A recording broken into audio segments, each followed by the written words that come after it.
বিয়ে করলে যুবক দ্বারা অন্যায় হবে না, অ্যাপ্রেজিং হবে না, ও কোনো মেয়ের সাথে খারাপ আচরণ করবে না, ও গুর গুর গুর গুর করে একটা বাইক নিয়ে মাইয়ার পিছে দৌড়াবে না, স্কুল ছুটি হলেই আর স্কুলের ওই বারান্দার কিনারায় গিয়ে দাঁড়াবে না, মহিলা মাদ্রাসা ছুটি হয়ে গেলেই গুর গুর করে এই মাইয়ার পিছনে দৌড়াবে না। একটা বিয়ে করে দেখো, আল্লাহর কসম তোমার পরিবারে বরকত হবে, দাম্পত্য জীবন সুখময় হবে, একটা গুনাহমুক্ত জিন্দেগি হবে, ঠিক কিনা? এবার সাওয়ালের বাপ টাপ যারা আছেন, নিজের সাওয়ালটার একটু বিয়া টিয়া দিয়েন, তোমার জন্য একটু সুপারিশ করলাম, ঠিক কিনা? ওর দ্বারা অন্যায় হবে না। আমাদের সমাজে এখন তো বিয়েটাকে গুরুত্ব দেওয়া হয় না, একেবারে সুন্দর করে প্রতিষ্ঠিত নিশ্চিত হইয়া দুই পায়ে খাড়াও, তো এত দুই পায়ে খাড়ায় আছে, দুই পায়ে খাড়াও, 40 বছরে গিয়া বিয়া করো, 35 বছরে বিয়া করো। এই যে মা বাবা সন্তানকে ইচ্ছা করে এই সন্তানের কামাই খাবে, এই চিন্তা নিয়ে সন্তান যদি বিয়ে না করান, সন্তান বিয়ে করলে উল্টাপাল্টা হয়ে যাবে, ওর বউয়ের কথা মানবে, ওর শাশুড়ি হয়ে যাবে, বুদ্ধিদাতা অনেকেই হয়ে যাবে, বুদ্ধি দিবে, এই চিন্তা নিয়ে যদি ছেলেকে বিয়ে না করান, খোদার কসম করে বলি 30 বছর বয়স পর্যন্ত ও যত অন্যায় করবে এর একটা দায়ভার আপনার কাঁধের উপরেই পড়বে। এজন্য অল্প সময়ে বিয়ে করা লাগবে যুবকরা, পারবে না ইনশাআল্লাহ? উল্টাপাল্টা না, এটা হালাল ওয়েতে নাকি নবীর সুন্নত অনুযায়ী এরপরে করা লাগবে। আল্লাহ পাক সেই তৌফিক দান করুক। এবার হুজুর বলছে বিয়ে করতে, বাড়িতে যায় টেলিফোন করে প্রেমিকারে বললেই হবে না, চলো পালিয়ে যাই। প্রশংসা সবই কেবল তোমারি, প্রশংসা সবই কেবল তোমারি, রব্বুল আলামিন। দয়ালু মেহেরবান করুণায় ফুরান, দয়ালু মেহেরবান করুণায় ফুরান, আর কেহ নাই তুমি মালিক শেষ বিচারের দিন, শেষ বিচারের দিন। কেবলই তোমারি করি ইবাদত, তোমারি কাছে চাইনি আমার, কেবলই তোমারি করি ইবাদত, তোমারি কাছে চাইনি আমার। দাও দিশা দাও সরল পথের, দাও দিশা দাও সরল পথের, সিরাত মুস্তাকিম, সিরাত মুস্তাকিম। প্রশংসা সবই কেবল তোমারি, প্রশংসা সবই কেবল তোমারি, রব্বুল আলামিন। দয়ালু মেহেরবান করুণায় ফুরান, দয়ালু মেহেরবান করুণায় ফুরান, আর কেহ নাই তুমি মালিক শেষ বিচারের দিন, শেষ বিচারের দিন। মারহাবা। আল্লাহ বলেন, ও নবী আমার, আল্লাহ নবীকে আদেশ দিয়া দিলেন, নবী আপনি বলুন এরা এক আল্লাহর ইতাআত করবে, আনুগত্য করবে। 1 নম্বরে আমি আল্লাহর ইতাআত করবে, আনুগত্য করবে। 2 নম্বরে আপনার আনুগত্য করবে।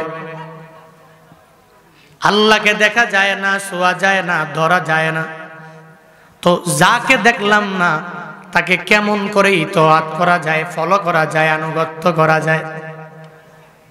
আমি বক্তা সাহেব জুনায়েদ আল হাবিব যদি আপনাদেরকে বলি আজ থেকে আমাকে ফলো করা লাগবে, আপনার এলাকার মেম্বার সাহেব যদি আপনাদেরকে বলে আমাকে ফলো করা লাগবে, চেয়ারম্যান সাহেব যদি আপনাকে বলে আমাকে ফলো করা লাগবে, ওকে দেখে দেখে ফলো করা যাবে।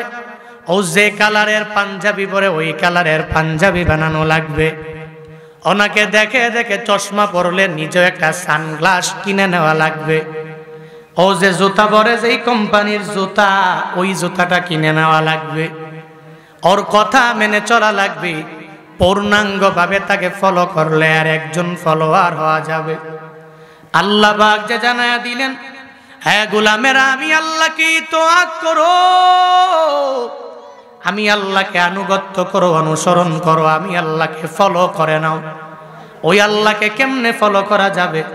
আল্লাহকে তো দেখা যায় না, ছোঁয়া যায় না, ধরা যায় না। এমন এখানে কোনো বান্দা নাই যে আমার আল্লাহকে সরাসরি দেখতে পেয়েছে। আল্লাহকে দেখে নাই যেহেতু, তো আল্লাহকেই তো আজ কেমনে করা যাবে, আনুগত্যটাও কেমনে করা যাবে? বলে আল্লাহর কোরআনটা ধরো, আর এই কোরআনটা ধরে ধরে বান্দা তুমি ফলো করা আরম্ভ করে দাও। তোমার পরিবার চালানো লাগবে, আল্লাহর কোরআনটা থেকে নিয়ে নিয়ে পরিবার চালাও। তোমার সমাজ চালানো লাগবে, আল্লাহর কোরআনটা নিয়ে নিয়ে ওখান থেকে গাইডলাইন নিয়ে নাও। এরপরে কোন পথে যাওয়া লাগবে, আল্লাহর কোরআনটা মেনে ওই পথের পথিক হয়ে যাও। আল্লাহ পাক সুস্পষ্ট দুইটা লাইন দিয়া জানায়া দিলেন, ইন্নাল আবরারা লাফি নাঈম ওয়া ইন্নাল ফুজ্জারা লাফি জাহিম। নেক আমল করনে ওয়ালা ও বান্দা তোরা যাবি জান্নাতে, আর গুনাহ করনে ওয়ালা জাহান্নামে। ফারিকুন ফিল জান্নাহ ওয়া ফারিকুন ফিস সাঈর। একটা পথ হয়ে যাবে জান্নাতের, আরেকটা পথ হয়ে যাবে জাহান্নামের। যেই পথের পথিক হও না কেন, আল্লাহ পাক তোমারে ওই পরিমাণ ক্ষমতা দিয়া দিলেন, ওই পরিমাণ পাওয়ার তোমারে আমারে আল্লাহ দিয়া দিলেন। আল্লাহ বলেন, হ্যাঁ গোলামেরা, আমি আল্লাহকে তুই ইতাআত করে না, আমি আল্লাহকে তুই তো কোনোভাবে দেখতে পারবা না। তো আমার গাইডলাইন হিসাবে আমার কালাম, আমার কথা, এই কোরআনটা আমি আল্লাহ তোমাদের মাঝে দিয়া দিলাম। নবীর মাধ্যমে তোমাদের কাছে নিউজগুলো পাঠাইয়া দিলাম। দীর্ঘ 23 বছর লাগাইয়া আল্লাহ কোরআনটা নবীর উপরে নাজিল করলেন, অনর্থক বানায় নাই। আল্লাহ পাক এমনিতেই কোরআনটাকে নাজিল করে নাই। লাইলাতুল কদরের রাতে আল্লাহ পাক এই কোরআনটাকে প্রথম আসমানে নাজিল করলেন। এই কোরআন ছিল লাউহে মাহফুজের ভিতরে। আল্লাহ পাক কত মায়া করে এই কোরআনটাকে একসাথে প্রথম আসমানের মধ্যে নাজিল করলেন। এরপরে নবীর পুরা জীবদ্দশায় 23 বছর লাগাইয়া মাক্কি মাদানি দুই জগতের মধ্যে নবীর উপরে নাজিল করলেন। নাজমান করে কিছু করে এক আয়াত 2 আয়াত একটা সূরা করে নাজিল করলেন। যেই সময়ে বান্দার যে সূরাটা লাগবে, যেই সময়ে বান্দা আটকায়া যাবে, আল্লাহর কোরআন যদি ফলো করে নাও, বান্দা আটকাবা না। কারণ এই সংবিধান দুনিয়ার কোনো মানুষের বানানো সংবিধান না। এই যে কোরআন, এটা একজনের কালাম, চিল্লা বলো তার না। এই কালামে জিন্দা কুরআনে হাকিম, হিকমতে লা ইয়াজালাস্তু কদিম, জামিউল ইলমি ফিল কুরআনে হাকিম, তাকাসারাত আনহু আফহামুর রিজালি, বকা কুরআন কালামুল্লাহ বসনো, কদিমাস্তি নইনো। আল্লাহ পাক তোমাকে আমাকে মায়া করে কোরআন দিয়া দিলেন। আল্লাহকে তো দেখা যায় না, আল্লাহকে ছোঁয়া যায় না। ওই আল্লাহকে যেহেতু পেলাম না, আল্লাহকে দেখতেও পেলাম না। আল্লাহর কালাম এই কোরআনে আছে না নাই? আল্লাহর কোরআনটাকে পড়ো, আর এই কোরআন দ্বারা নিজের জিন্দেগিটাকে বান্দা তুমি গঠন করে নাও। তোমার পুরা জিন্দেগিটা চালানোর পথে কোরআনটাকে যদি ফলো করে নিতে পারো, তো আমার এক আল্লাহকে ইতাআত করা হওয়া যাবে। কিন্তু কপাল বড় খারাপ আমাদের, আল্লাহর কোরআনটাকে রমজান এলে ধরলাম, 1 বছর পরে রমজানে পড়ার জন্য পাগল পারা হয়ে গেলাম। এটাকে আলমারির মধ্যে ঈদের নামাজের পরের দিন কয়েক গিলাফ লাগাইয়া এরপরে কোরআনটাকে আলমারির উপরে রেখে দাও। আর পরে না, 1 বছর পরে রমজান আসলে আবার ধরে। কিন্তু না রে মুসলমানেরা, আল্লাহ পাক যে মায়া করে তোমারে কোরআন দিয়া দিলেন, আল্লাহর কোরআন তুই পড়ো, নির্দিষ্ট কোনো সময় আমার আল্লাহ নির্বাচন করে দেয় নাই। ফজরের নামাজের পর থেকে নিয়ে ঘুমাতে যাওয়ার আগ পর্যন্ত বান্দা পড়তে পারবা, রাতের বেলাও পড়তে পারবা, দিনের বেলাও পারবা। নির্দিষ্ট কোনো সময় আল্লাহ ধার্য করে দেয় নাই। তবে রমজানে পড়লে একটা হরফের বদৌলতে আল্লাহ 70টা নেকি দিবে। এখন যদি পড়ে নাও একটা হরফের বদৌলতে আল্লাহ 10টা নেকি দিয়া দিবে।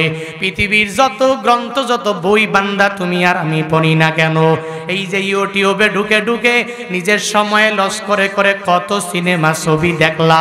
হে যুবকেরা, এমন কোন নাটক নাই যেই নাটকটা তুমি দেখলা না।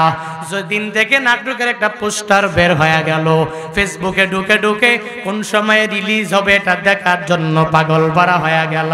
শুধু তাই না, বিভিন্ন ছায়া ছবি, বিভিন্ন সিনেমা দেখার জন্য পাগল পারা। যখনই আসবে শুনেছো তুমি, তখনই দেখার জন্য পাগল পারা হয়ে গেল। রিলিজ হইতে দেরি, 1 নাম্বার ভিউটা তোমার, তুমি দেখতেও পাগল পারা হয়ে গেল। কিন্তু আল্লাহর কোরআনটাকে যতক্ষণ ছবি আর সিনেমা দেখলা, হে মুসলমানদের যুবকেরা, ততক্ষণ যদি কোরআনটাকে হাতের মধ্যে লইয়া লইয়া তিলাওয়াত করতে পারতা, আর তিলাওয়াত করে করে কিছু অনুবাদ শিখে শিখে বাস্তব জীবনে আমল করতে পারতা, তাহলে বাংলাদেশের মুসলমান না, সারা বিশ্বের মুসলমানদের বর্তমানে এই অবস্থায় দুর্গতি হতো না। ঠিক কিনা? আল্লাহ তোমারে বড় একটা গাইডলাইন দিয়া দিলেন, কোরআন। এই কোরআন পড়ো। ও সিরাজগঞ্জের মুসলমানেরা, এই কোরআন পড়ে পড়ে নিজের জিন্দেগিটা গঠন করে নাও। আল্লাহর কোরআন যদি পড়ো, আল্লাহকে ইতাআত করা হয়ে যাবে। 2 নম্বরে আল্লাহ পাক জানায়া দিলেন কোরআনের পরে, এরপরে হাদিসে যাও, নবীর সুন্নতের উপরে আমল করে নাও। নবীর সুন্নতের উপর আমল কেমনে? একটা ব্যানার টানাইয়া পুরো একটা বছর পরে পরে যদি আমি নবীর জন্মদিনে যদি রেলি করার মাধ্যমে নবীর সুন্নত পালন করি, কেমন হয়ে যাবে? বলে 1 বছর পরে পরে একবার নবীর সুন্নত পালন করব, বাকি সময়ে গালের মধ্যে দাড়িটাও লম্বা করব না। নবীর সুন্নত অনুযায়ী নেসপেশাক আমি সুন্দর করে যদি পড়তে না পারি, নবীর সুন্নতে মুআক্কাদা আল্লাহ পাকের ফরজে আইন যদি নামাজও আদায় করতে না পারলাম, ওই নবীর প্রত্যেকটা সুন্নত আমি যদি পুরা জিন্দেগিতে চলার পথে আমি যদি সুন্দর করে এইগুলোকে জিন্দা যদি করতে না পারলাম, তাহলে একটা সুন্নতের আমল দিয়া নবীর ইতাআত করা হয় না। এলাকার মেম্বার যদি বলে, ও আমার ওয়ার্ডের লোকেরা আমাকে তুই ফলো করো, ওই মেম্বার বলার পরে একটা জিনিস ফলো করলে ফলো করা হবে না। মেম্বারের চলার পথে সব কিছু মেম্বারের ফলো করা লাগবে। ইমামের ফলো করলে ইমাম যেমনে চলে, যেভাবে চলে ফলো করা লাগবে। আমার নবীরে যদি ফলো করতে চাও, ওই নবীরে যদি ইতাআত করতে চাও, ওই নবীরে যদি আনুগত্যের সর্বোচ্চ লেভেলে যদি তুমি নিয়ে যেতে চাও রে বান্দা, তাহলে একটা সুন্নতের আমল, 2টা সুন্নতের আমল করলে হবে না। স্বার্থে আঘাত লাগলেও এরপরে ওই সুন্নতের আমল করা লাগবে। আবার যখন স্বার্থ হাসিল হয়ে যাবে, এরপরেও নবীর সুন্নতের আমল করা লাগবে। ঠিক কিনা? ওই নবীর ইতাআত করে নাও। আদেশটা তো আমি নিজে দিলাম না, এক আল্লাহ তোমারে আমারে ইতাআত শিখাইয়া দিলেন। তুই ইতাআত করবি আমি আল্লাহর, মানে আনুগত্য করবি আমি আল্লাহকে। এরপরে নবীর সুন্নতের উপরে আমল করে নাও। এরপরে নবীর ভালোবাসা নিজের অন্তরে যোগায়া দাও। নবীর ভালোবাসা কি? বলে সুন্নতের আমল করলেই হবে। নবী স্পষ্ট ঘোষণা দিয়া জানায়া দিলেন, মান আহাব্বা সুন্নতি ফাকাদ আহাব্বানি ওয়া মান আহাব্বানি কানা মাই ফিল জান্নাহ। নবী আমার বলেন, মান আহাব্বা সুন্নতি, যে আমার সুন্নতের ভালোবাসলো, মানে আমার সুন্নতগুলোকে যে আমার উম্মতেরা জিন্দা রাখলো, তাহলে সে আমি নবীকেই তো ভালোবাসলো। আমি নবীকে যারা ভালোবাসবে ও জাহান্নামে যাবে না, ওর শেষ ঠিকানা হবে আল্লাহর জান্নাত। ওই নবীর ইতাআত করো মুসলমান। ওই নবীর ইতাআত কেমনে করবা, নবীর ভালোবাসা প্রেম সাগরের মধ্যে কেমনে ডুব দিবা? বলে সাহাবায়ে কেরামের মতো হয়ে যাও। যেই সাহাবায়ে কেরামরা নিজের তাজা রক্তগুলো বিলীন করে দিয়া দিলেন একমাত্র নবীর মহাব্বত নিয়া, ওই নবীর ভালোবাসা নিয়া এরা যুদ্ধের ময়দানে যাওয়ার জন্য পাগল পারা হয়ে গেলেন। নিজের জীবনটাকে পুরাই বিটা মনে করলেন। এই যে শরীরে রক্ত, এই রক্তগুলো জমিনের মধ্যে পড়বে, এই পুরা জমিন লালে লাল হয়ে যাবে। এরপরে এরা চিন্তা ভাবনা করে নাই। যদি বড় সাহাবীদের কথা বলি তাহলে তো অভাব নাই। ছোট্ট ছোট্ট নবীর সাহাবী যারা, এরাও নবীর জন্য কি পরিমাণ পাগল পারা হয়ে গেলেন। হযরতে বেলালের দিকে এ বান্দা তাকায়া দেখ, উমাইয়া এত বড় জুলুম করার পরেও, নির্যাতন করার পরেও হযরতে বেলালের পরেও আহাত শব্দটা মুখ থেকে ফেলে দেয় না। এরপরেও নবীর ভালোবাসা বাদ দেয় না। মসজিদে নববীর মুয়াজ্জিন হযরতে বেলাল প্রতিদিন তো আজান দেয়, নবীর দায়িত্ব নিয়া ফজরের নামাজে আজান দেয়, হাইয়া আলাস সালাহ, মানুষ নামাজের দিকে আসো। এরপরে জানায় দেয় হাইয়া আলাল ফালাহ, হে মানুষেরা যদি নামাজের দিকে আসো তাহলে তোমরাই হয়ে যাবা সফল কাম। হযরতে বেলাল মসজিদে নববীর মুয়াজ্জিন, নবীর আদেশ নিয়া প্রতিদিন ফজরের নামাজে হাইয়া আলাস সালাহ বলে সাউন্ড দেয়, এরপরে হাইয়া আলাল ফালাহ বলে সাউন্ড দেয়। একদিন বেলাল হাইয়া আলাস সালাহ বলে না, হাইয়া আলাল ফালাহ বলে না। একদিন হঠাৎ করে আমার নবীর অনুমতি পাইয়া ওই মাইকের মধ্যে, মাইক ছাড়া ওই মসজিদে নববীতে দাঁড়াইয়া ওখানে মিনারার মধ্যে সুন্দর করে সাউন্ড দিয়া দিল, হাইয়া আলাল জিহাদ। প্রতিদিন বেলাল আজান দেয়, আসো ও মুসলমানেরা, তোমরা নামাজের দিকে আসো আর সফলতার দিকে তোমরা দৌড়াইয়া আসো।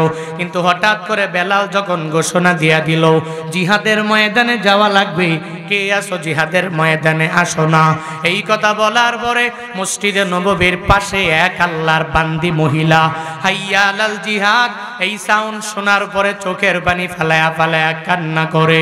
ওই মহিলার পাশে তার 7 বছরের একটা বাচ্চা, সে সাহাবী আমার নবীর হাতে কালিমা পড়নেওয়ালা মুসলমান। এই ছোট্ট বাচ্চাটা ওই মায়ের পাশে ওই জায়গায় মায়ের কান্না দেখে চোখের পানি ফালায়া ফালায়া বাচ্চাটাও কান্না করে। কেন কান্না করবে না? কারণ মা যদি ছেলের সামনে চোখের পানি ফালায়, ওই ছেলে কশিন কালেও নিজেকে ধরে রাখতে পারে না। ওই মায়ের জানিয়ে দেয়, ও মা তুমি কান্না করবা না, আমি ছেলে হইয়া তোমার কান্না মেনে নিতে পারি না গো মা। আমার সামনে তুমি কান্না করবা, কে তোমারে আঘাত দিয়া দিল? আমি তাকে দুনিয়া থেকে বিদায় করে দেওয়ার জন্য চলে যাব। ওই মা সন্তানটাকে সঙ্গে লইয়া শুইয়া কান্না করে। ছোট্ট সাহাবীটা ওই মায়ের জানায়া দেয়, মা আমার প্রতিদিন বেলাল হাইয়া আলাস সালাহ হাইয়া আলাল ফালাহ এই সাউন্ড দেওয়ার পরে তুমি নামাজে যাও, আর নামাজে দাঁড়াইয়া মুসল্লার মধ্যে তুমি নামাজ পড়ে এরপরে কোরআন তিলাওয়াতের আমল চালু করে দাও। ও মা, আজকে এমন কি বেলাল সাউন্ড দিয়া দিল, যেই সাউন্ড শোনার পরে তুমি চোখের পানি ফালায়া কান্না করলা। ওই মা আবার বলে, ও ছেলে আমি চোখের পানি ফালায়া কান্না করি কেন তোর জানা নাই? আমি কেন কান্না করি জানো? আজ থেকে কয়েক মাস আগে একদিন বেলাল যখন সাউন্ড দিয়া দিল, হাইয়া আলাল জিহাদের সাউন্ড দিল, তোর বাবা আমার পাশেই তো শোয়া ছিল। ওই তোর বাবা হাইয়া আলাল জিহাদের সাউন্ড শোনার পরে এরপরে আর এই বিছানার মধ্যে একটু দেরি করে নাই। ওই স্বামী আমার ঘুম থেকে জেগে বলে, ও স্ত্রী তোর বাড়িটা দাও। ওই বেলাল তো আমার নবীর অনুমতি ছাড়া জিহাদের ডাক দেয় নাই। ওই বেলাল জিহাদের ডাক দিয়া দিল, শুধু নবীর অনুমতি নিয়েই তো দিয়েছে। তরবারি দাও, এই তরবারি নিয়ে আমার যুদ্ধের ময়দানে যাওয়া লাগবে।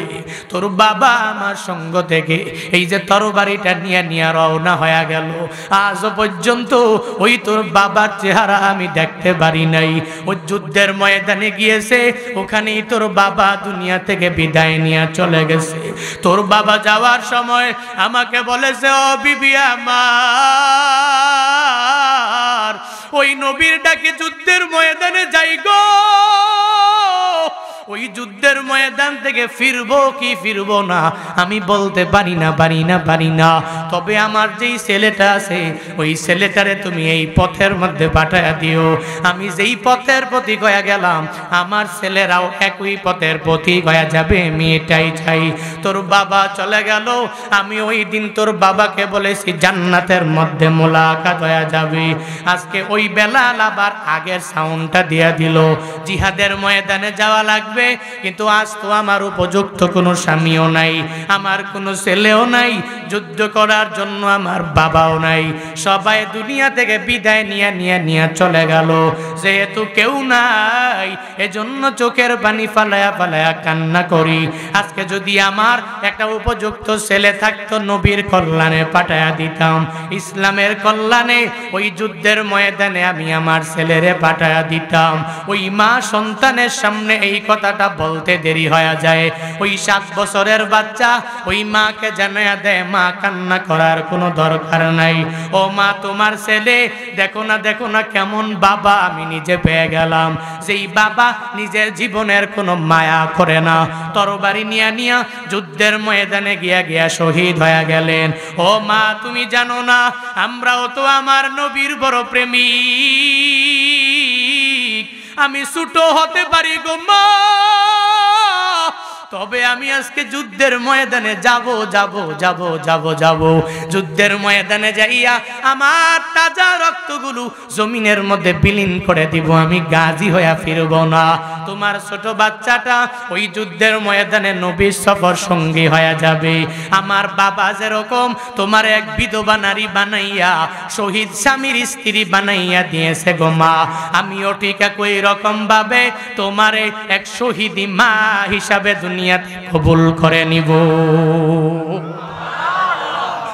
অনেক বড় সাহাবী, হ্যাঁ ছোট্ট কত ছোট্ট, 7 বছরের বাচ্চা। রাবিরা বলেন এত অল্প বয়সী। ও জানায়া দে মা আমার বাবা যেরকম তোমাকে শহীদ স্বামীর স্ত্রী বানায়া দিল, আমি ছেলে হইয়া ঠিক একই রকম ভাবে আমি তোমাকে বানায়া দিব এক শহীদ সন্তানের মা, এক শহীদ ছেলের মা বানায়া দিব। চলো নবীর দরবারে হাজির হয়ে যাই।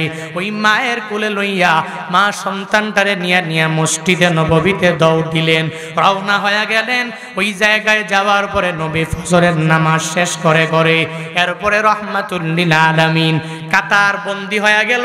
সাহাবায়ে কেরামরা যারা যুদ্ধের ময়দানে যাবে, ওই মহিলাটাও যাইয়া সাহাবী পুরুষদের কাতারের মধ্যে দাঁড়ায়া যায়। ওই সাহাবীরা জিগায়, এ মহিলা তুমি কেন দাঁড়াইছো, কই যাবা? কোনো মহিলাকে যুদ্ধের ময়দানে নেওয়া হবে না, তুমি কেন আমাদের সিরিয়ালে দাঁড়ায়া গেলা? ওই মহিলা বলে, শুনে নাও, আজকে যুদ্ধের ময়দানে আমি মহিলা হইয়া যাইতে রাজি না। আমার কোলের যে ছোট বাচ্চা, এই বাচ্চাটাকে নিয়ে আমি চলে এসেছি। এই ছোট বাচ্চাই জিহাদের ময়দানে যাবে, আমি মা কশিন কালেও জিহাদের ময়দানে যাব না। এরা হাসতে লাগলো, তুমি কি পাগল পারা হয়ে গেল নাকি?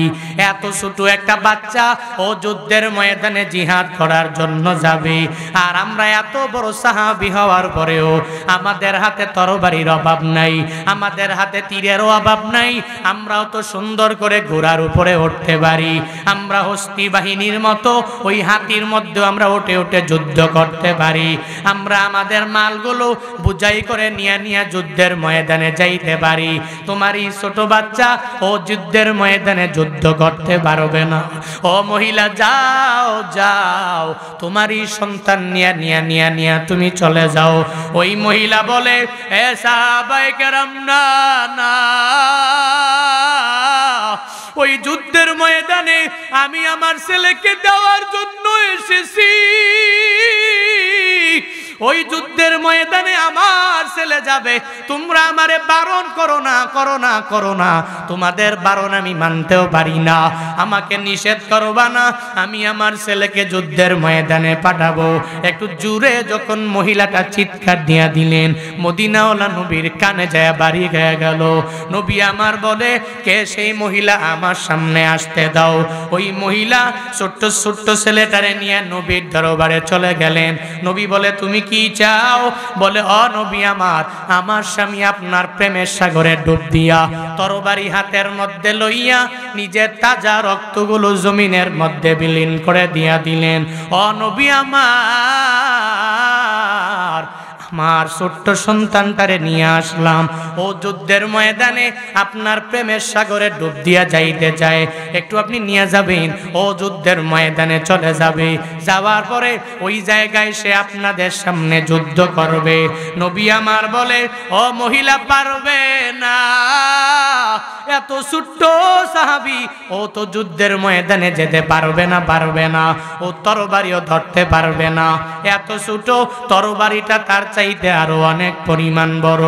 যাও যাও, এ ছোট্ট সাহাবী, ওয়াদা দিয়া দিলাম, তুমি চলে যাও, তুমি বড় হয়ে যাওয়ার পরে আমি নবীকে সঙ্গে লইয়া, আমি নবী তোমাকেও সঙ্গে লইয়া যুদ্ধের ময়দানে উপস্থিত হয়ে যাব। কাফের মুশরিক যারা, এদের সাথে তুমি নিজেও বড় হলে যুদ্ধ করতে পারবা।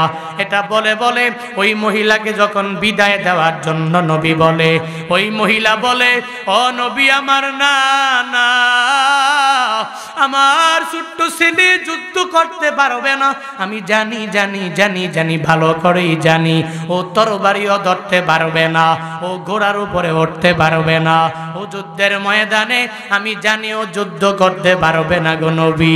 কিন্তু ও নবী আমার, ওই যুদ্ধের ময়দানে যাওয়ার পরে কাফেরেরা আপনাকে মারার জন্যে যখন ডান দিক দিয়ে মারবে, বাম দিক দিয়ে মারবে, আপনাকে সামন দিক দিয়ে মারবে, এরা তীর মেরে আপনাকে তীরের আঘাত দিয়া দুনিয়া থেকে বিদায় করার চেষ্টা করবে। ওই সময় আমার এই ছোট ছেলেরে, ও নবী গো, আপনার ডান দিকে লক্ষ্য করে করে ওই কাফের মুশরিক বেঈমানরা যখন আপনার দিকে তীর মেরেন, লক্ষ্য করে তীর যখন মারবে, আমার ছেলেটারে আপনি ডান দিকে ধরে রাখবেন, আমার ছেলের গায়ে তীর পড়বে, নবী আপনার গায়ের মধ্যে তীর যাবে না। আবার কাফের মুশরিকেরা আপনার বাম দিকে লক্ষ্য করে যখন তীর মারবে, আমার ছেলেটারে লইয়া এরপরে আপনি বাম দিকে নিয়ে যাবেন, ওই ছেলেটার গায়ে তীর পড়বে, আমার নবী তীরের আঘাত থেকে বেঁচে যাবে। শুধু তাই না, তাই না, আমার এই ছেলেটাকে আপনি ঢাল হিসেবে ব্যবহার করবেন। তার বাবা যেই পথের প্রতীক হয়ে গেল, আমিও তারে ওই পথের প্রতীক বানাইতে যাই। ও নবী গো, যখন আপনার সামন দিকে বুকের মধ্যে তীর মারার জন্যে ওই কাফেরেরা যখন মারবে, আপনি আমার এই সন্তানটারে সামন দিক দিয়া ধরে রাখবেন, আমার সন্তানের গায়ের উপরে তীর পড়বে, এরপরে আমার নবী তীরের আঘাত থেকে বেঁচে যাবে। আমার সন্তানের পুরো বডিটা, আমার সন্তানের পুরো শরীর তীরের আঘাতে ঝাঁঝরা হয়ে যাবে, এরপরেও আমার নবী দুনিয়াতে বেঁচে থাকবে, আমার নবী সুন্দরভাবে থাকবে, সালামতে থাকবে। আমার সন্তান আমার নবীর কারণে বিদায় হয়ে যাবে, কাল হাসরের ময়দানে আমি বলতে পারবো, আল্লাহ, আমি দুনিয়াতে এক শহীদ স্বামীর স্ত্রী দুনিয়াতে ছিলাম, এরপরে আমার ছেলের মায়া করে করে ছেলেটাকে আমি বুকের মধ্যে রাখি নাই, ওই নবীকে বাঁচাইবার জন্যে আমি আমার ছেলেকে জিহাদের ময়দানে পাঠাইয়া দিয়েছি। ও আল্লাহ গো, এই উসিলায় মাফ করে জান্নাতের মধ্যে দেওয়া যায় না। ওই দিন আমি আল্লাহর কাছে বললে আল্লাহ আমাকে মায়া করে এই উসিলায় হয়তো জান্নাতে দিতে পারে। সুবহানাল্লাহ, আর জোরে পড়ি সুবহানাল্লাহ। মহিলার এত কথা শোনার পরে নবী বলল অসুবিধা নাই, এরপরেও তুমি চলে যাও। ছোট্ট এই সাহাবীর পুরা জীবনের দাম আমি নবীর কাছে আছে। ও যখন বড় হয়ে যাবে এরপরে চলে আসবে। ওই ছোট্ট সাহাবী আমার কাছে আসার পরে এরপরে বড় হলে যুদ্ধে নিয়ে যাব। নবী মানতে রাজি না। মহিলাটা যত নবীরে বলে, নবী যখন মানতে রাজি হয় না, ছোট্ট বাচ্চাটাকে নিয়ে নিয়ে রওনা হয়ে গেলেন। যাওয়ার পথে বাড়িতেও যাইয়া পৌঁছতে পারে নাই। প্রতিমধ্যে যাওয়ার পরে ছোট্ট বাচ্চাটা ওই মায়ের দিকে লক্ষ্য করে মাকে জানায়া দেয়, ও মা, বাড়িতে নিও না, আমাকে বিদায় দাও, বিদায় দাও, বিদায় দাও। ওই যে বিছানার মধ্যে আমি তোমার কাছে প্রতিশ্রুতিবদ্ধ হয়ে গেলাম, আমি তোমার কাছে ওয়াদাবদ্ধ হয়ে গেলাম। ও মা, আমি এই জায়গায় তোমার কোলে থাকতে রাজি না। আমি চলে যাব, যুদ্ধের ময়দানে গিয়া আমার জিহাদ করা লাগবে। ও মা, বিদায় দাও। আমার নবী যেই পথের প্রতীক হয়ে গেল, আমিও সেই পথের প্রতীক হয়ে যাব। সাহাবায়ে কেরামরা, আমার বাবার বন্ধুরা যদি যাইতে পারে, আমি কেন যাইতে পারবো না? ওই মায়ের কুল থেকে লাফ দিয়ে নবীর দরবারে দৌড়ায়, নিজের তাজা রক্তগুলো জমিনের মধ্যে বিলীন করে দেওয়ার জন্য দৌড়ে যায়। আর নবীর সামনে যাওয়ার পরে নবী বলে, ছোট্ট সাহাবী, আবার তুমি কেন আসলা? তোমাকে বিদায় দিয়ে দিলাম, কেন আসলা? বলে, নবী গো, আমি এসেছি কেন? আমায় যুদ্ধের ময়দানে নিবেন না? আমি যুদ্ধের ময়দানে যাব, আর ওখানে যায় আমি জিহাদ করব।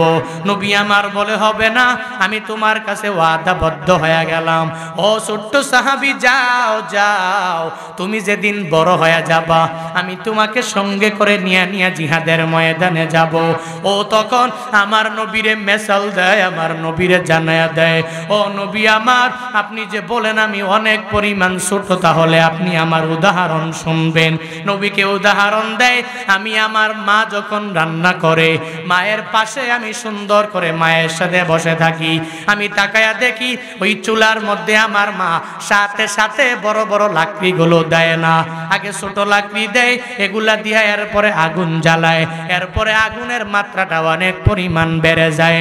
ওই চুলার মধ্যে ছোট লাকড়ি দিয়ে আগে আগুন জ্বালায়, বড় বড় লাকড়ি দিয়া আগে কোনো কাজ হয় না, কাজ হয় না। আমি ওই জায়গা থেকে পরিপূর্ণ শিখতে পেরেছি গো নবী আমার। ওই যুদ্ধের ময়দানে আমাকে যখন আপনি নিয়ে যাবেন, আমি যাওয়ার পরে আপনার সাহাবায়ে কেরামরা, যারা বড় বড় মুজাহিদ, যারা যারা যুদ্ধের ময়দানে জিহাদ করে নিজের তাজা রক্তগুলো বিলীন করে দিতে চায় যারা, ও নবী গো, এরা যুদ্ধের ময়দানে আগে যুদ্ধ শুরু করবে না, করবে না।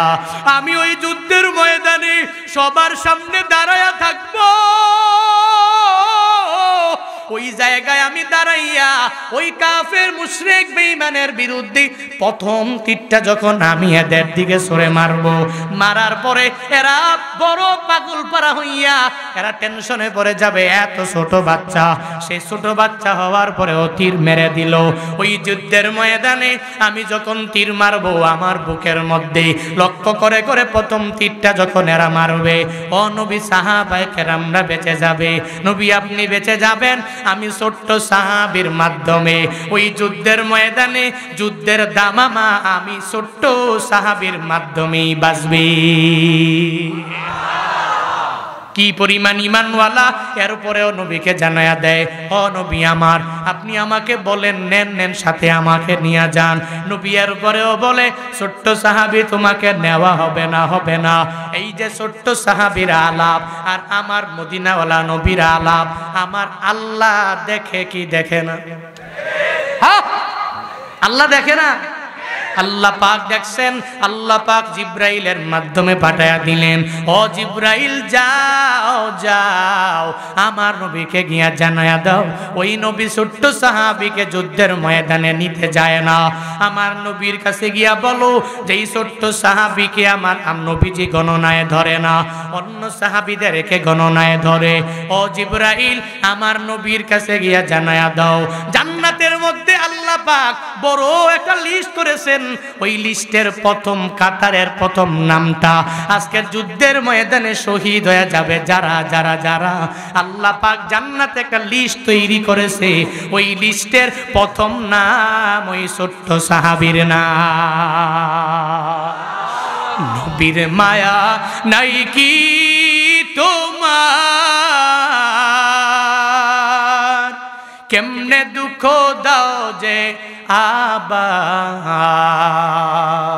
নামাজ পড়ো রোজা রাখো প্রথম ঘাটি কাফনে, নবী বিনে কে তরাবে পলসিরাত মিজানে, নবী বিনে কে তরাবে পলসিরাত মিজানে।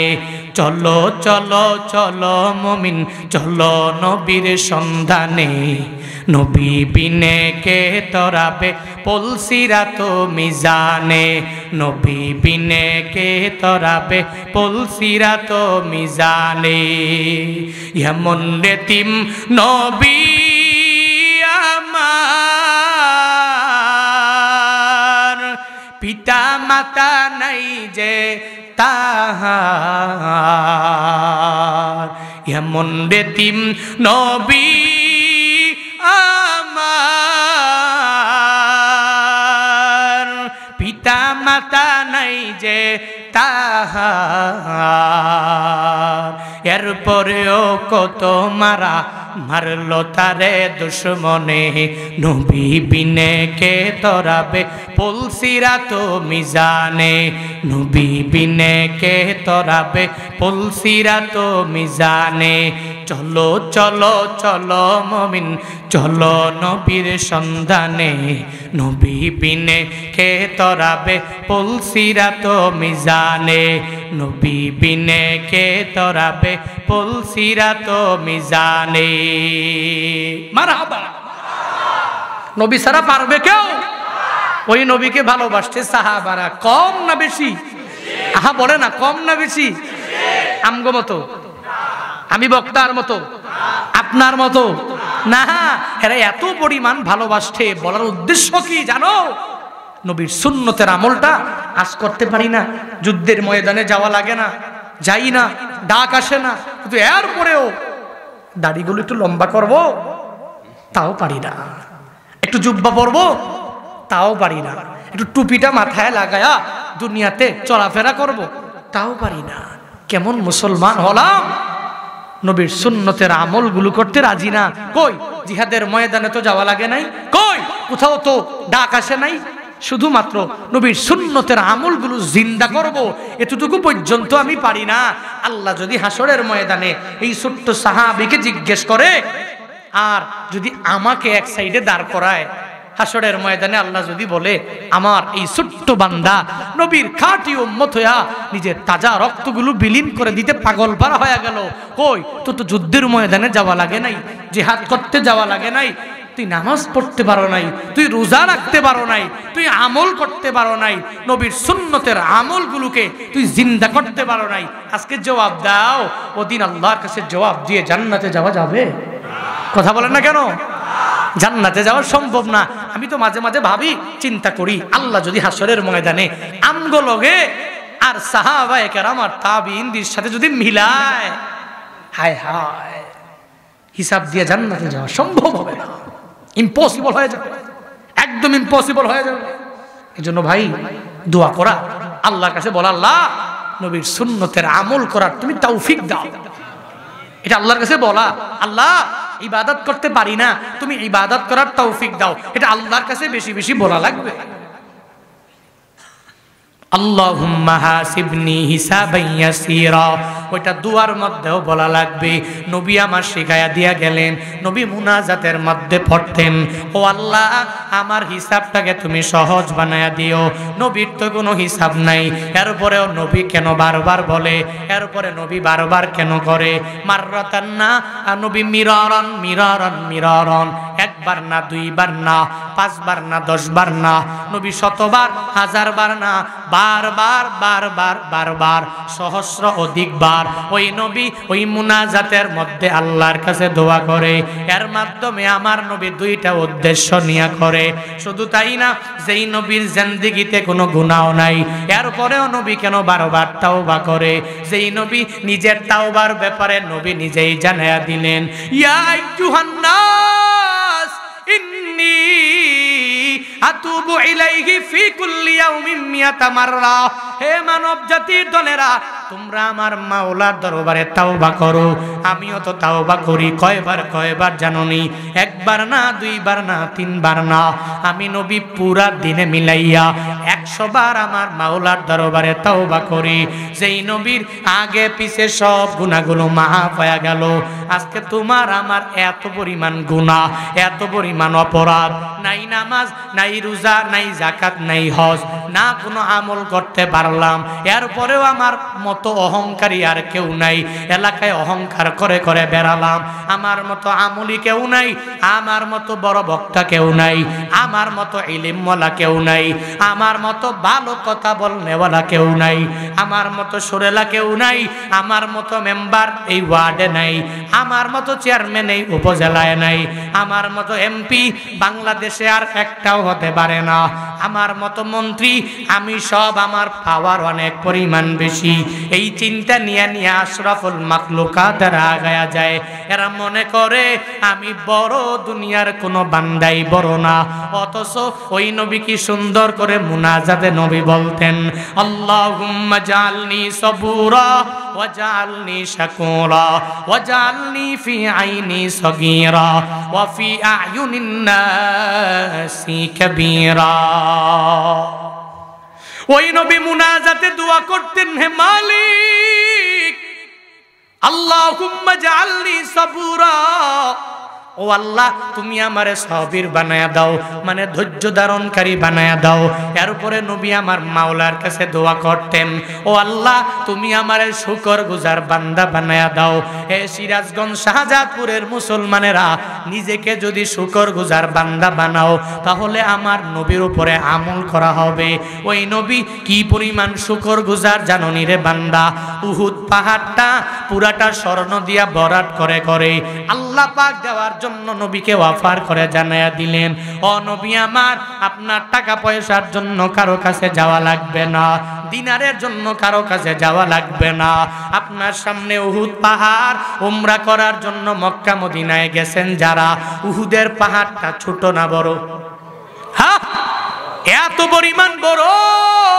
ওই উহুদ পাহাড় পরিমাণ স্বর্ণ দিয়া গোল দিয়া আল্লাহ পাক নবীকে দেওয়ার জন্য অফার করে।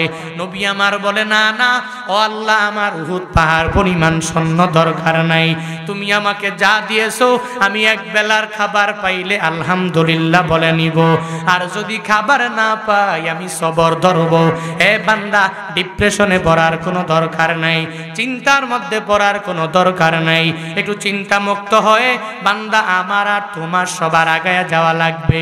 এই যে এখন তো যুবকেরা একটু বিপদে পড়লেই আত্মহত্যা করার জন্য চেষ্টা করে নেয়। নিজের বউয়ের সাথে একটু কথা কাটাকাটি হয়ে গেলে নিজে আত্মহত্যা করার জন্য পাগল পারা হয়ে যায়। আবার বলে এই জিন্দেগিতে আর কোনো মেয়ে ভালো লাগবে না, আর জিন্দেগিতে আমি প্রেমও করব না। গতকালকে বয়ান শেষ করে যাওয়ার পথে হঠাৎ করে মোবাইলে ঢুকলাম, ঢুকতেই দেরি একটা নিউজ পেয়ে গেলাম। কেমন নিউজ জানেননি? এই আপনাদের যুবকদের মতো জামালপুর এলাকায় বাড়ি, সদর উপজেলার এক যুবক, সে কয়েক মন দুধ মাথার মধ্যে ঢালে, আর নিউজ রিপোর্টাররা যাইয়া তাকে জানায়, তুমি কেমন হয়ে গেলা, এত মন দুধ তুমি কেন মাথার মধ্যে ঢালতে আরম্ভ করলা? কারণটা কি? ও নিউজ রিপোর্টারদেরকে জানায়া দেয়, শুনে নাও, আমি একটা বিয়া করেছি, বিয়া করার পরে আমার এই মহিলাটা আমার কথা শুনে না, মাত্র 12 দিন পরে আমাকে ডিভোর্স দিয়া চলে গেল। আমিও নিয়ত করেছি আমার জিন্দেগিতে আর আমি বিয়া করব না, এই দুনিয়াতে আর কোনো মেয়েও আমার ভালো লাগে না, এই দুনিয়াতে স্বার্থপরে ভরা, এজন্য 7 মণ দুধ কিনে এনে এরপরে মাথার মধ্যে ঢাইলা ঢাইলা গোসল করে করে ও সবাইকে জানায়া দেয়, আমার স্ত্রী 12 দিনে যদি আমাকে ডিভোর্স দিয়া চলে যেতে পারে তাহলে এই মেয়ে জাতিকে বিশ্বাস করা যাবে না, এই মেয়ে জাতিকে কশ্চিনকালেও কোনো ভালোবাসা দেওয়া যাবে না। ও নিয়ত করলো মৃত্যু পর্যন্ত আমি আর বিয়ার পিড়িতে বসবো না, কোনো মেয়ের সাথে আমি প্রেমও করব না। এই যে যুবকের এই আত্মহত্যা আত্মহত্যার মতো একটা বড় একটা সিদ্ধান্ত যুবক নিতে পারলো, আবার পুরো জিন্দেগিতে কোনো বিয়াও করবে না, ওই নবীর সুন্নতটাও মানতে সে রাজি না। এরপরেও সে জানায়া দিল যে আমাকে এত বড় বিপদের মধ্যে ফেলায়া চলে গেল, মৃত্যু পর্যন্ত তার মতো কোনো মেয়েরে আমি ভালোবাসবো না, আমি বিয়াও করব না। এত কি টেনশন তোমার? তুমি কেন আত্মহত্যার পথটা বেছে নাও? কেন বড় থেকে বড় একটা সিদ্ধান্ত নিয়ে নাও? কেন এত বড় ডিসাইড নাও? বরং আমার মাওলার উপরে তাওয়াক্কুল করে আগায়া যাও। হে বান্দা, তোমাকে আমার আল্লাহ যেই হালাতে রেখেছেন ওই হালাতে থেকে থেকে বান্দা চিন্তা ভাবনা করো। আল্লাহ পাক আমাকে হাত দিয়া দিলেন, অন্য একটা বান্দাকে হাত দেয় নাই। আল্লাহ পাক পা দিয়া দিলেন, আর একটা ব্যক্তিকে আমার আল্লাহ পা দেয় নাই। এরকম সমাজে আছে না নাই? নাই? আমি কত ভালো, সুন্দরভাবে আমি হাঁটতে পারি, আমি সুন্দরভাবে চলতে পারি, আমার হাত দিয়ে আমি খাইতে পারলাম, আমি সুন্দর করে আমার পা দিয়ে হাঁটতে পারলাম, কিন্তু একটা বারের জন্য শুকর গুজার করলা না। লাম ইয়াশকুরিন নাস লাম ইয়াশকুরিল্লাহ। যেই বান্দা দুনিয়াতে কোনো মানুষের কৃতজ্ঞতা করে না, ও আমার মাওলারও কৃতজ্ঞতা প্রকাশ করে না। আল্লাহ পাকের কৃতজ্ঞ এক বান্দা তোমার আমার সবার হওয়া লাগবে। ওই নবী কি পরিমাণ শুকর গুজার, নবী বললেন এক বেলার খানা পাইব, আমি আলহামদুলিল্লাহ বলে বলে মেনে নিব, আর যদি না পাই আমার খাবার লাগবে না, আমি সবের নিজে হয়ে যাব। এক বেলা পাইলাম আলহামদুলিল্লাহ, আরেক বেলা পেলাম না তো নিজেকে সবির বানাবো। ওই নবীটা গুণ, নবীর ইতোয়াত কেমনে করব? তো এই গুণে নিজেকে গুণান্বিত বানানো লাগবে কি লাগবে না? কথা বলেন না কেন? লাগবে কি লাগবে না? হযরতে ওমর ফারুক আযম রাদিয়াল্লাহু তাআলা আনহু, গরম না নরম? হ্যাঁ, জান্নাতের সার্টিফিকেট পায় নাই, পাইছি? পাইছে। পাওয়ার পরেও এই ওমর ফারুক আযম রাদিয়াল্লাহু তাআলা আনহু কি পরিমাণ শুকর গুজার নিজেকে বানিয়েছে। আবু বকর রাদিয়াল্লাহু আনহু জান্নাতের সার্টিফিকেট পেয়ে গেলেন, শুকর গুজার বানালেন। আলী রাদিয়াল্লাহু আনহু শুকর গুজার হয়ে গেলেন। জান্নাতি হওয়ার পরেও তারা যদি মনে করতেন ঠিক আছে আলহামদুলিল্লাহ জান্নাতের সার্টিফিকেট পেয়ে গেলাম, এখন নিজের মতো করে চলি, এখন নিজের মতো করে অপচয় করি, নিজের মতো করে যা মন চায় মন চাহি জিন্দেগি চালাই, পারতো না? কথা বলেন না কেন? আর আমরাই তো কি করি, সুযোগ একটু পাইলে বাপরে বাপ, যদি একটু পাঁচ বেলার নামাজ আজকে পড়তে পারি, ও বাপরে বাপ, তার দাপটে চলাই যায় না। আমার মতো নামাজি এলাকায় কেউ নাই, বলে কি বলে না? আর যদি কোনোভাবে একবার উমরায় যাইতে পারে, হজ করতে পারে, পুরা এলাকায় জানানো লাগবে আমি হজ করছি। এই যে এক ব্যক্তি হজে গেছে, হজে যাওয়ার পরে 3 বার হজ করছে, একবার গেছে, 2 বার গেছে, 3 বার গেছে, বাসায় আসছে মেহমান, আসার পরে এবার ঘরের লোকদেরকে ডাক দিয়ে বলে না যে মেহমান আসছে, চা বানাও, পানি টানি দাও, ফল ফ্রুট দাও। তো ওই লোককে কেমনে জানাবে এ যে হাজী সাহেব? এ বলতেছে যে এই পরিবার, এই লোক আসছে, ওকে আমি যে 3 বারের সময় হজে গিয়া যে কাপটা আনছি ওই কাপ দিয়ে চা দেব। মানে বুঝছেন নি, অল ইন ওয়ান, একের ভিতর সব বইলা দিছে। কত একটা ওইটার মধ্যে ওই বেড়া বুঝা গেছে বাপরে বাপ, বেড়া 3 বার হজ করে আইছে। আমগো হজ, আমগো উমরা, আমগো আমল, আমগো নামাজ। হায় হায় কি পরিমাণ অহংকার নিয়া মানুষকে জানানো লাগবে, রিয়া লৌকিকতা নিয়া মানুষ জানবে, মানুষ দেখবে, আমাকে মানুষকে জানাইতেই হবে, এই চিন্তা। শুকর গুজার বান্দা হয়ে যাও, আল্লাহ পাকের শাকির এক বান্দা তুমি হয়ে যাও। কেমনে হবা? হযরতে মূসা যেই বান্দা এমন কোনোটা নাই মূসা নবীর ব্যাপারে জানে না। ওই মূসা নবী আল্লাহর সাথে দাঁড়াইয়া কথা বলে, কম বলে না বেশি বলে? কম বলে না বেশি বলে? মূসা নবী সিনাই পর্বতে দাঁড়াইয়া আমার মাওলার সাথে কথা বলে, এত পরিমাণ কথা। আল্লাহকে প্রশ্ন করে, আমার আল্লাহ জবাব দিয়া দেয়। আল্লাহকে প্রশ্ন করে, আল্লাহ জবাব দিয়া দেয়। আবার প্রশ্ন করে, আবার জবাব দেয়। আল্লাহকে এত পরিমাণ প্রশ্ন যে মূসা নবী করলো, অন্য কোন নবীরা আমার আল্লাহকে এত প্রশ্ন করার সাহসও পায় নাই, কোন নবীরা এত প্রশ্ন করেও নাই। ওই মূসা নবী সিনাই পর্বতে যাওয়ার জন্য রওনা হয়ে গেলেন। প্রতিমধ্যে যাওয়ার পরে তাকায়া দেখে এক আল্লাহর বান্দা ধনী, টাকা পয়সার অভাব নাই, ধন দৌলতের কোনো অভাব নাই। ওই ধনীর সাথে মুলাকাত হয়ে গেল।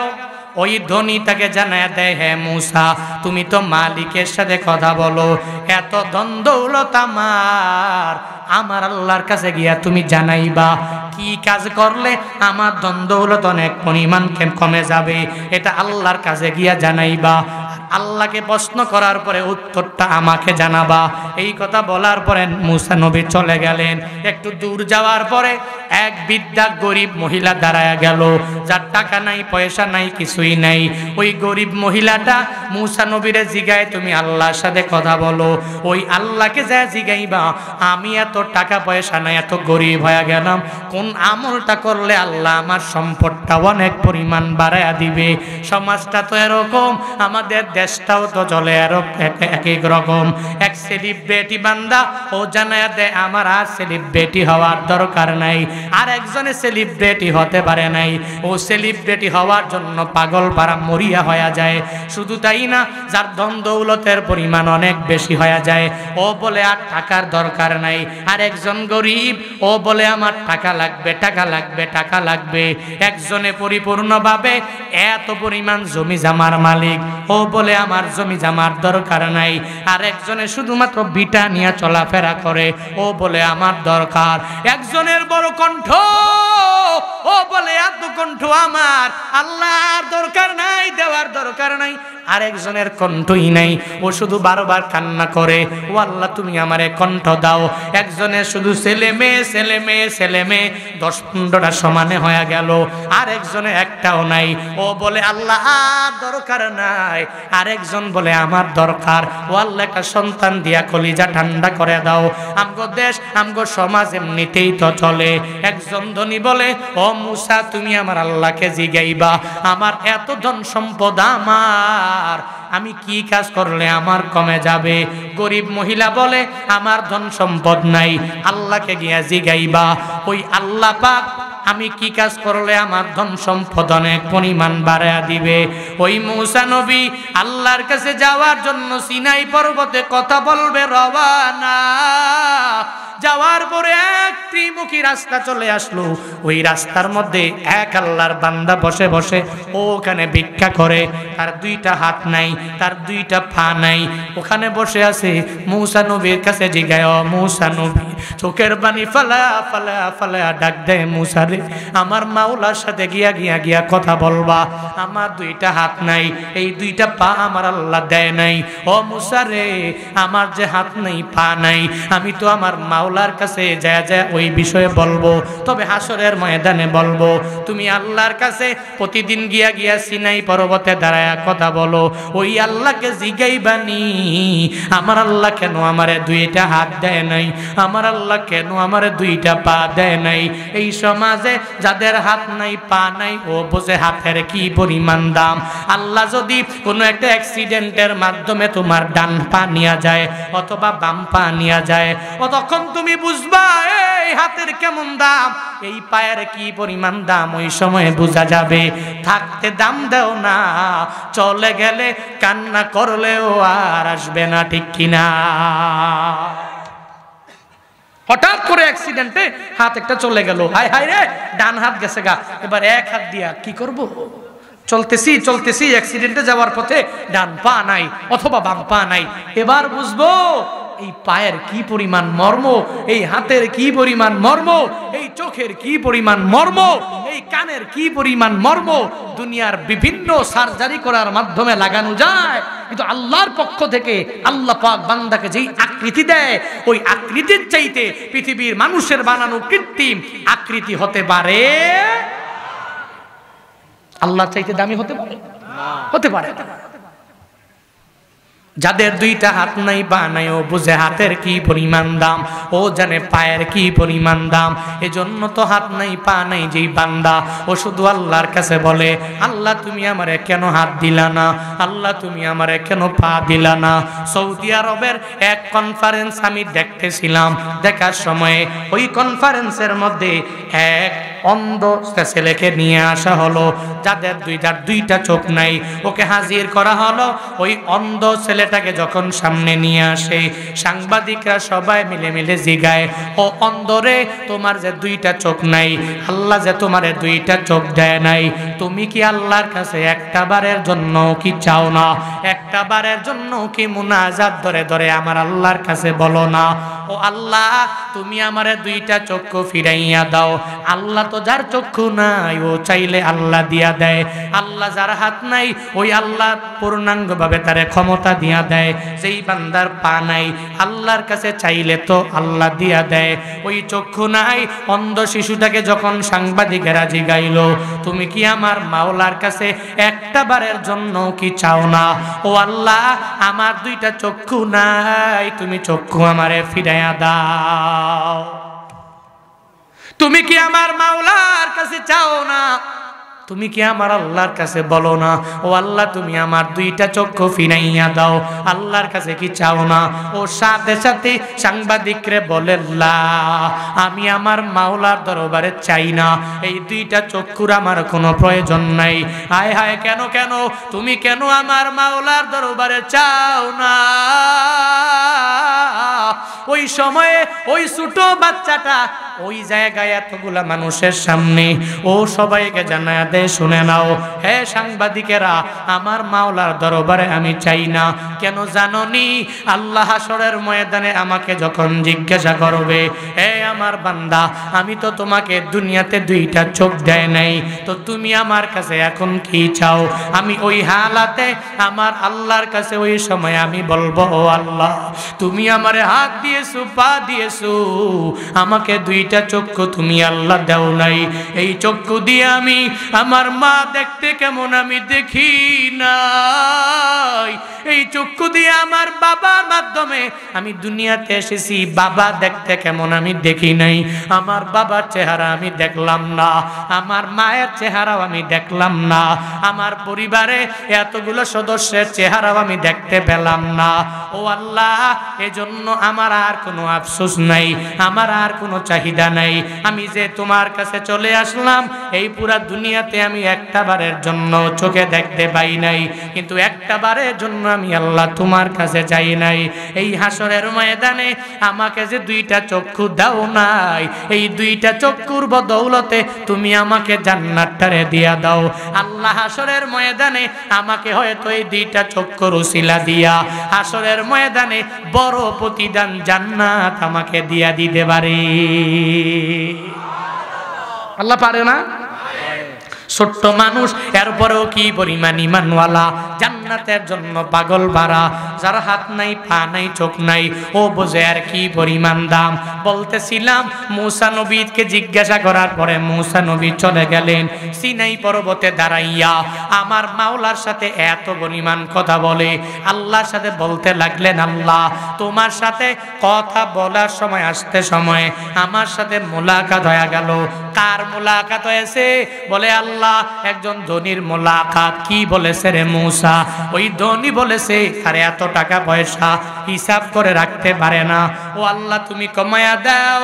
ওই মূসা নবীকে আল্লাহ জানায়া দিলেন, মূসা যাও যাও ওই ধনীকে গিয়া জানায়া দাও, ওই ধনীর ধন দৌলত তখনই কমে যাবে।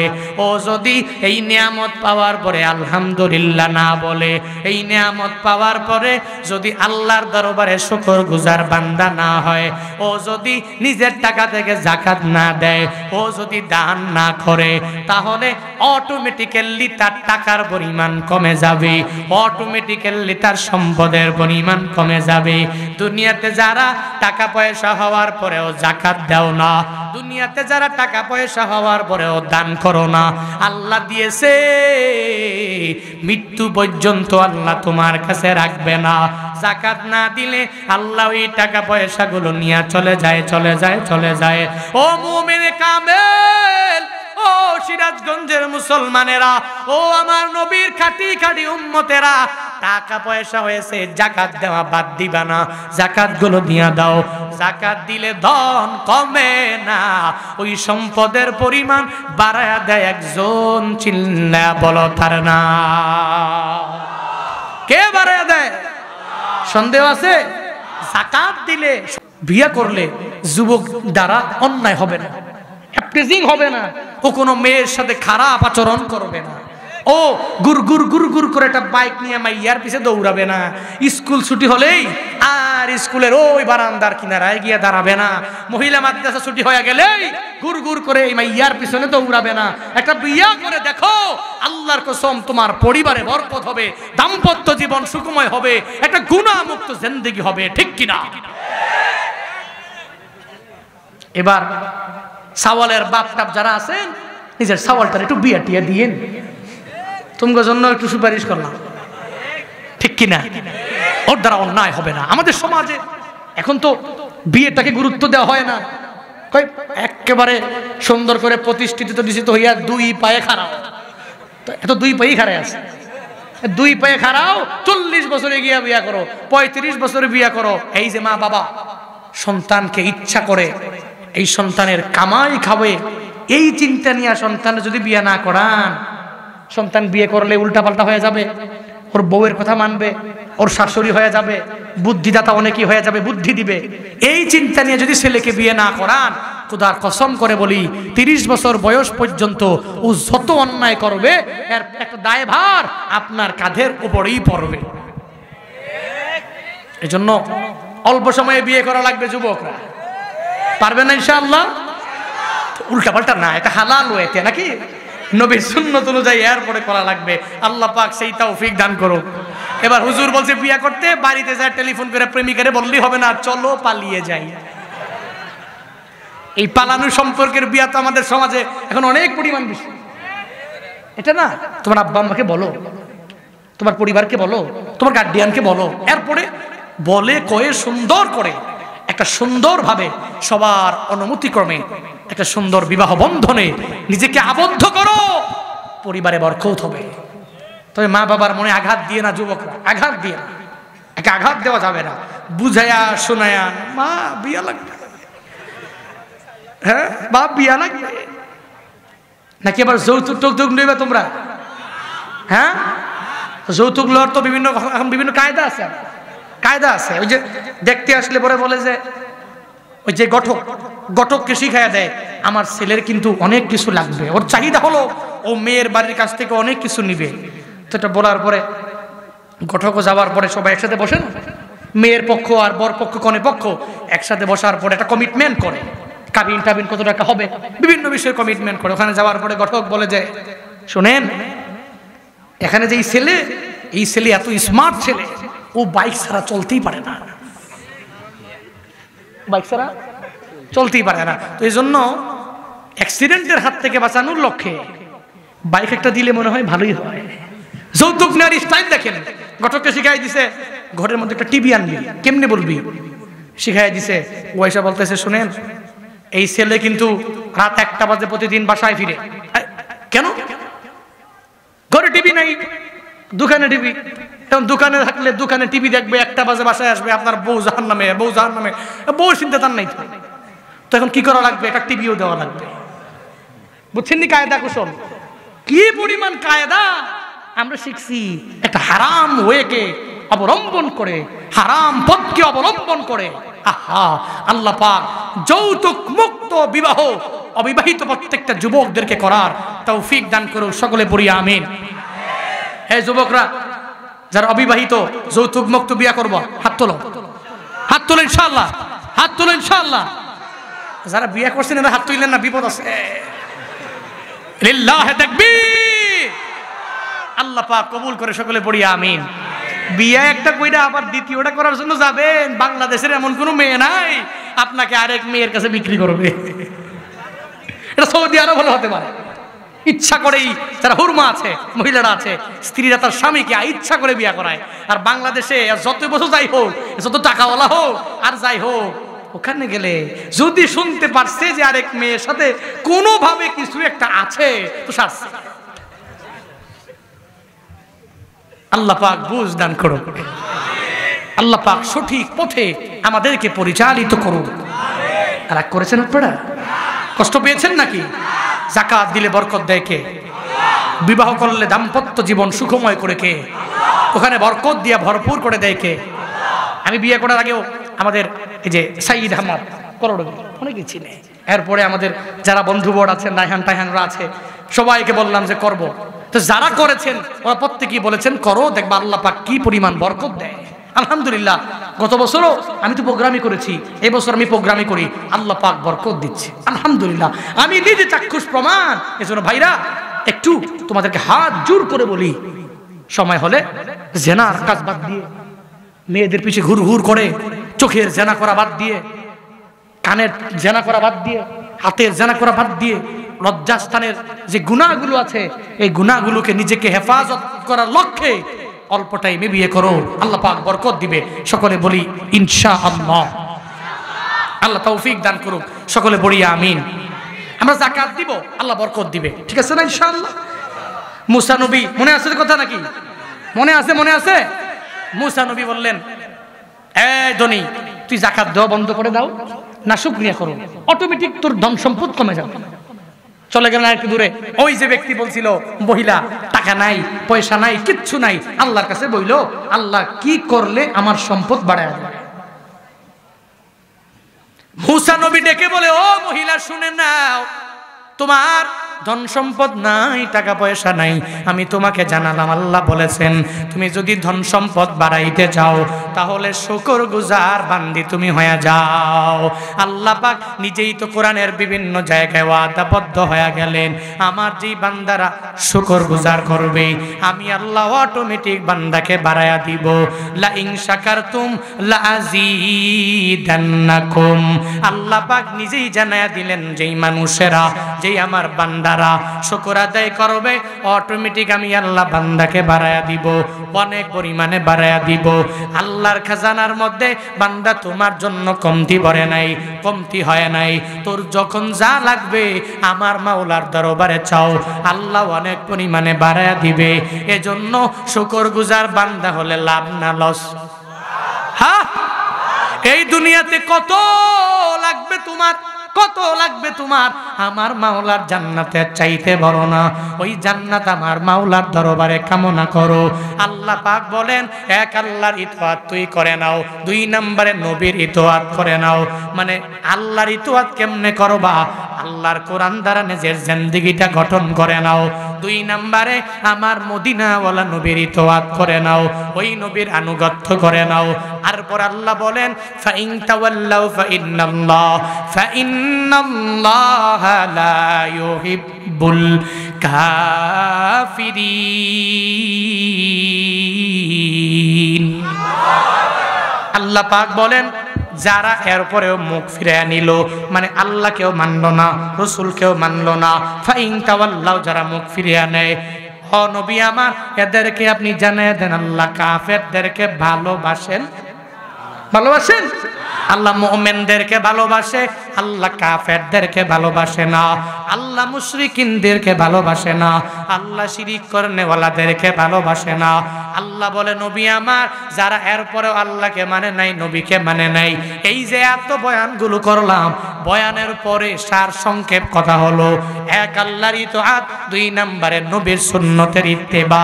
এরপরে এই বয়ানের পরে অনেকে যাওয়ার পথে পথে পথে বলবে, এক বিড়ির দোকানে যায় বলবে, বিড়ির দোকানওয়ালা একটা বিড়ি দাও, টান দিয়া টানতে টানতে বাড়ি চলে যাবে, এক কান দিয়া ঢুকছে আর এক কান দিয়া বের হয়ে গেছে, এই তো হলো ওয়াজ। এরপরেও সে মুখ ফিরে নিবে, এমন শ্রোতাও আমাদের সমাজে আছে না? না, 3 ঘন্টা বয়ান করার পরে চলে যাচ্ছে, আইতেও খাইছে বিড়ি, যাওয়ার সময়ও দোকানদারের কাছে বিড়ি দে। আর তুই না বয়ান শুনে আসছো? এই 2-2.5 ঘন্টা বয়ান শুনে মানুষে তো 5-6 ঘন্টা ওয়েটিং এ থাকে, এরপরে নিলে খায় আর কি। বাদ দে বেড়া, হুজুররা কত কথাই কয়, বিড়ি দে, শেষ। এই 2 ঘন্টার ওয়াজ সব পানির সাথে ধুলোর সাথে মিশাইয়া ওই বিড়ি দিয়ে বিড়ি টানতে টানতে টানতে টানতে আইসেও টানতে টানতে যাইতেও টানতে টানতে বাড়ি।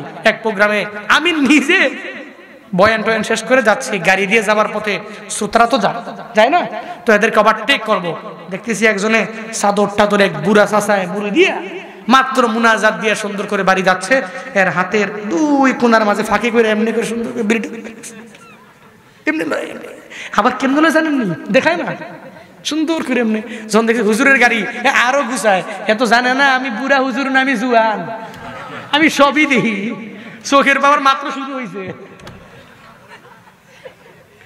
আমি বললাম দেখছো নি, হায় হায় এই বয়ান গেল কই। আল্লাহ পাক বুঝ দান করুন। এত কিছু বলার পরেও যারা মুখ ফিরে আনিল, এরা এক আল্লাহর ইত্তেবাও করতে পারলো না, নবীর সুন্নতের উপরে আমল করতে পারলো না। আল্লাহ পাক বলেন, ও নবী আমার জানায়া দাও, যারা কাফিরিন হয়ে গেল, মানে কুফরি করে, অস্বীকার করে, আল্লাহ মানে না, রাসূল মানে না, এদেরকে আমি আল্লাহ নিজেও ভালোবাসি না। ওই আল্লাহর ভালোবাসা যদি পেতে চাও রে সিরাজগঞ্জের মানুষ, ওই আল্লাহর ভালোবাসা পাওয়ার জন্য নিজেরে একজন মুমিন বানায়া নাও, একজন ইমানদার বানায়া নাও, আল্লাহর কোরআনটাকে ফলো করে করে করে আগায়া যাও, নবীর সুন্নতের আমল করে আগায়া যাও। এ বিশাল ময়দান থেকে কোন কোন বান্দা তৈয়ার আছো, আমি এক আল্লাহর ইতাআত করব, আনুগত্য করব, মানে আল্লাহর কোরআনটাকে মেনে মেনে চলবো, এরপরে নবীর সুন্নতের উপরে আমল করব। কোন কোন বান্দা পারবেন? দুইটা হাত তুইলা মালিককে দেখায়া দেন, ও দয়ার মালিক কুদরতের নজর দিয়ে তুমি তাকায়া দেখো আল্লাহ, শাহজাদপুরের মুসলমানেরা, সিরাজগঞ্জের মুসলমানেরা, এই বান্দারা আয় আল্লাহ এক আল্লাহ তোমার ইতাআত করবে, এর মানে এর আগে কোরআন দ্বারা জিন্দেগি গঠন করতে পারে নাই, আজ থেকে চেষ্টা করবে, এরপরে নবীর সুন্নতের উপরে আমল করবে, নবীর সুন্নতগুলো জিন্দা করার জন্য চেষ্টা করবে। আয় আল্লাহ প্রত্যেককে তুমি কোরআন দ্বারা জিন্দেগি গঠন করার তৌফিক দিয়া দাও, নবীর সুন্নতের উপরে আমল করার তৌফিক দিয়া দাও, ওই নবীর ইতাআত করার তৌফিক দাও, আনুগত্য করার তৌফিক দাও। আয় আল্লাহ তোমার খাস বান্দা তুমি বানায়া নাও, আমিন। আর জোরে পড়ি আমিন। পারবো তো ইনশাআল্লাহ? পারবো তো ইনশাআল্লাহ? আল্লাহর কোরআনটাকে ফলো করব, দুই নম্বরে নবীর সুন্নতের উপরে আমল করব। কেমনে? দাড়িগুলো একদম ছাপা চাপ কইরা, হ্যাঁ হ্যাঁ, এই যে কয়েকদিন আগেও তো দেখলাম নবীর ভালোবাসায় স্লোগান দিচ্ছে আর দৌড়াচ্ছে, বাপরে বাপ, মনে হয় লুঙ্গি খুলে যাবে খুলে যাবে ভাব। ওমা এ দেখি যে দাড়ি টাড়ি কামায়া শেষ করেন, বিশ্ব নবীর আগমন, ঠিকই নবীর ভালোবাসা প্রেম সাগরে ডুব দিয়ে তুই আগাও, কিন্তু নবীর সুন্নত গুলো মানতে পারো না, তুমি কেমন আশেক, তুমি কেমন মুসলমান? তুমি নবীর উম্মত দাবি করো, সুন্নাহ মানো না, নবীর অপমানে তোমার হৃদয় কাঁদে না, তুমি বিজাতীয় সংস্কৃতিতে সপেছো পরাণ, তুমি কেমন মুসলমান, তুমি কেমন মুসলমান, সবাই কেমন মুসলমান, তুমি হ্যাঁ কেমন মুসলমান, তুমি তুমি রমজান এলে রাখো না রোজা, দিনকে করো আঘাত, পয়সা করি নেই তো অভাব, দাও না তো যাকাত, তুমি ইমানদারির বড়াই করো নেই তোমার ইমান, ইমানদারির বড়াই করো নেই তোমার ইমান, তুমি কেমন মুসলমান, তুমি কেমন মুসলমান, তুমি কেমন মুসলমান, কেমন মুসলমান, তুমি তুমি সুদের টাকায় প্রাসাদে গড়ো, ঘুষও ছাড়ো না, দিন দুঃখী না খেয়ে মরে খবর রাখো না, তুমি ঘুষ খেয়ে বিচার করো সাজিয়া প্রধান, ঘুষ খেয়ে বিচার করো সাজিয়া প্রধান। তুমি কেমন মুসলমান, তুমি কেমন মুসলমান, কেমন মুসলমান, তুমি কেমন মুসলমান। নামাজের সাথে নাই পরিচয়, মানো না কোরআন, নামাজের সাথে নাই পরিচয়, মানো না কোরআন। তুমি কেমন মুসলমান, তুমি কেমন মুসলমান, কেমন মুসলমান, তুমি কেমন মুসলমান। ঠিক কিনা? তুমি মুসলমান, তোমার পরিচয় নামাজ, তুমি মুসলমান, তোমার পরিচয় রোজা, তুমি মুসলমান, তোমার পরিচয় যাকাত, তুমি মুসলমান, তোমার পরিচয় নবীর সুন্নাত, তুমি মুসলমান, তোমার পরিচয় যাকাত। ঠিক কিনা? মুসলমানের পরিচয় কি? নামাজ। পরিচয় কি? রোজা। পরিচয় কি? যাকাত। পরিচয় কি? হজ। পরিচয় কি? সুন্নাত, দাড়ি, এগুলো পরিচয় থাকে। এই পরিচয় যে নিয়ে যদি চলতেই না পারলাম, তুমি কেমন মুসলমান বলেন? কেমন মুসলমান? অন্তত পক্ষে ইসলামের দামি দামি যে পিলার গুলো আছে এগুলো মানেন না। বুনিয়াল ইসলাম আলা খামসিন, শাহাদাতি আল্লাহ ইলাহা ইল্লাল্লাহ ওয়া আন্না মুহাম্মাদার রাসূলুল্লাহ ওয়া ইকামিস সালাহ ওয়া ইতাইজ যাকাত ওয়াল হজ ওয়া সাওমি রমাদান। আগে এগুলো মানেন না। ইসলামের যে বুনিয়াদ গুলো আছে, যেটার উপর ইসলাম দাঁড়িয়ে আছে প্রতিষ্ঠিত হয়ে, 1 নম্বরে কালিমা, 2 নম্বরে নামাজ। এই যে আমার বাবাও মাঝে মাঝে ছোটবেলায় আমাকে পড়াইছেন সুরে সুরে, এখন আমার মনে আছে। ইসলামের ভিত্তি 5টি, কালিমা, নামাজ, রোজা, হজ, যাকাত, এই 5টি ইসলামের ভিত্তি। আল্লাহু আকবার। এই যে সুরে সুরে পড়ায় না, সুরে সুরে সুন্দর করে দেখবেন কি সুন্দর করে মক্তবের মধ্যে, হ্যাঁ, আমাদেরকে আমাদের হুজুররা কি সুন্দর করে তালিম দেয়। এই যে ইসলামের ভিত্তি কালিমা, নামাজ, রোজা, হজ, যাকাত, এগুলো অন্তত পক্ষে একজন মুসলিম কামেল হওয়ার লক্ষ্যে প্রত্যেকটা আমল করা লাগবে। সিরাজগঞ্জ, শাহজাদপুরের মুসলমানেরা আমরা পারবো তো? পারবো তো? প্রধান বক্তার হাতে দেওয়ার জন্য আমি জানি আপনারা অনেকেই বসে থাকেন। এই যে মাদ্রাসার প্রোগ্রাম, আজকে মসজিদ এবং মাদ্রাসার প্রোগ্রাম, মাদ্রাসাটা অনেক বেশি বড় দালান হয়েছে এমন না, কোন রকম কে আছেন যে হুজুর আমি মাদ্রাসার মধ্যে জিহাদের ময়দানে যেতে পারি নাই, এই মাদ্রাসার জন্য আমি আমার অ্যাবিলিটি অনুসারে আমি ধার্য করলাম না, যেহেতু ইতিপূর্বেই আপনাদের বিশেষ বক্তা আমার আগে যিনি বয়ান করেছেন উনি সুন্দরভাবে চেয়েছেন, আপনারা দিয়েছেন। এখন কে আছেন? আমি মুসাফিরের হাতে অনেক দূর থেকে এসেছি, কুমিল্লা। হ্যাঁ, কুমিল্লা কি আপনাকে পাশের জেলা? হ্যাঁ, অনেক দূরে, অনেক দূরে, অনেক দূর থেকে এসেছি অ্যাজ এ মুসাফির। আমি দোয়া করব। কে আছেন? হুজুর আমি মাদ্রাসায় আমার অ্যাবিলিটি অনুসারে আপনার হাতে এটা দিলাম। কে আছেন?